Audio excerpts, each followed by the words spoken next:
As we approach the Labor Day weekend, there are a number of things that could put a damper on your fun. Hurricane Isaac, the burn ban, and now blue-green algae. Well, have you noticed an invasion of crickets? More of the creepy crawlers are out after last weekend's rain. A big game tonight. Game 5, as you mentioned there, it's a must-win situation for the Oklahoma City Thunder. Our sports guys, Rick and John, have been in Miami all week. A big game tonight. I want to tell you, Rick and John, I've been hydrating all day today so I don't cramp up tonight. People are just kind of walking around in a daze. I know it's a cliche, but it's like a bomb dropped right here. You might like this one. The FAA may be considering some rule changes on airplanes. One day you may be able to read a book on your Kindle, play a game on your iPad, or watch a DVD from gate to gate. It's wet, it's cold, it's gloomy here in Stillwater, and also sad. Now, sadness has gripped this OSU campus as the university pays tribute and honors those killed in last week's plane crash. You complained a lot with 100-degree heat. Remember all those days, like 43 days this summer? I tried not to complain look so bad too now, much, does it? but I am kind of missing it. Tonight, Republican presidential hopeful Mitt Romney delivered the biggest speech of his life, and he got a little help from Hollywood. And you can tell where the tornado skipped over and went over some trees. The tops of the trees are off, but the houses are fine. Chief Meteorologist Frank Mitchell joined us now with the latest on what could be a dangerous 48 hours. Hi, Frank. The big guy joined us now, the manager of the Tulsa Drillers, Dwayne Espy. Thanks for being with us tonight. You've been through this many times for home openers. You still get the jitters. Saving money on that trip to the grocery store takes more than just cutting out coupons. That certainly helps. And I understand the big guy may even be here. He's trying to clear his schedule. The big guy, you know who that is, don't you? Making an early appearance. That's right. To see Santa. I'm talking about Frank Mitchell. Okay. All right, wraps it up here. A depressing night for the Sooners and their fans. Jubilant night for Kristen and all the OSU fans. Yeah. 44-10 the final. It's all right. It's a good game. You played well. Let's warm up now, get in line, and fight the traffic back to Tulsa. Back to you, Yvonne. Good afternoon. First on 8, Green Country is awash with rain. Yeah, Frank has been tracking some nasty weather over the past 24 hours. We set a record, Frank. Why not? All right, thanks, Frank. In other top news tonight, more earthquakes rattle houses and nerves here in Oklahoma. The first one came last night. Foundation repair companies are getting a lot of calls from homeowners worried about the earthquakes. Yeah, they say the shaking your home took could mean structural damage. Channel 8's Kim Jackson did some checking to help you locate any issues.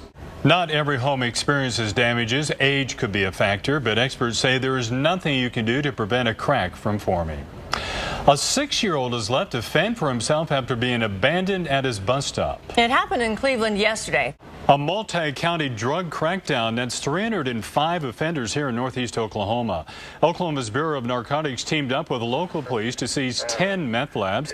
A police officer in Owasso is being honored for his bravery. Last year, Detective Jason Woodruff stopped an armed robbery at a gas station that ended with a shootout. Take a look at this. Talk about driving into danger. Storm chasers had the cameras rolling when they encountered this tornado here in Oklahoma. Twister literally crossed the street right in front of them. Much of southwestern Oklahoma spent part of Monday under tornado watches and warnings. Forecasters say some of the storms packed winds of more than 100 miles an hour. Wow. So here's a good question. Can your dogs warn you ahead of time before an earthquake? Well, since Friday. And no tornadoes. Yeah, we need to dry out too, don't we? Yeah, can you imagine we're saying that? Yeah. That's rare for us to say. All right, thanks, Thank you. Those soaring prices are drawing attention to the benefits of having a car that runs on natural gas, but is it worth it? Channel 8's Burt Mummel found out the savings can be substantial. Burt. The city of Tulsa's fleet of trash trucks also run on CNG.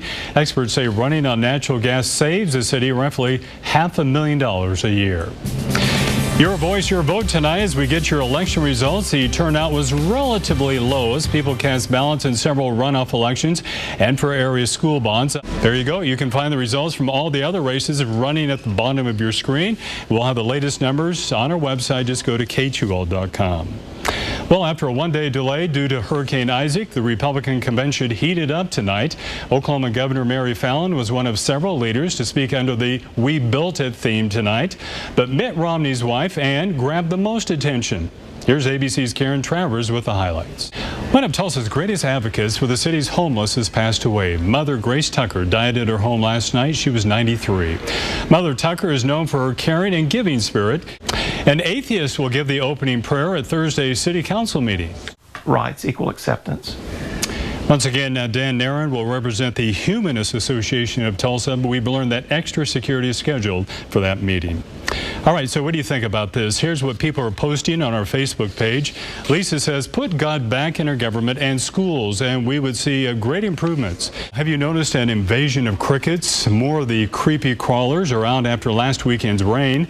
Experts say the mild winter, wet spring, and dry summer allowed the insects to survive. They'll be gone, hopefully so. Your eye has been on Isaac all evening. Not just for the people on the Gulf Coast, but we have interest in this as well. Where is it going to go? Right. Yeah, just stay tuned and we'll give you the latest as much as possible. Once we get past Friday, it's going to be dry. Yeah, it will dry out for a while, yes. All right, thanks, Frank. Okay. Coming up next, find out what causes TV news helicopter to make an emergency landing. Chuck, I've never seen anything like this before. Parts of the city are completely unrecognizable, total devastation. Cars and trucks are stacked and strewn everywhere. Power lines are down. People are just walking aimlessly, searching through the rubble. And to top it off, the weather has been horrible today. We're inside the satellite truck now because there's too much lightning outside to be safe to be outside right now, and it's been raining all day today. It is a very sad, sad sight for so many people. But we've had a lot of tornadoes, but this is the worst tornado we've had. 83-year-old Mary Hazelbaker and her sister can't help but stare at the rubble of what was Mary's home for nearly half a century. She fought back tears as she thought about the tragedy. I just feel like crying. I do. I'll probably cry tonight about it. I like that tree. See that tree? It's over 100 years old. That's an oak tree. That's an oak tree. I couldn't even get my hands around it. Okay. I was at church when it happened. I wasn't here. Now, what's in there? So right here. Right here at the salon. Right here at the salon, Mary. Well, I remember you. Oh, no. Mary's grief has plenty of company. Homes and businesses as far as the eye can see destroyed, including a beauty salon right next door. Were you prepared for this morning, to see this? No. You can't. I don't think you can be prepared for this. It's too overwhelming. Like so many others, Mary's life will never be the same. I asked her what she's going to do now. Her reply, I don't know. You tell me.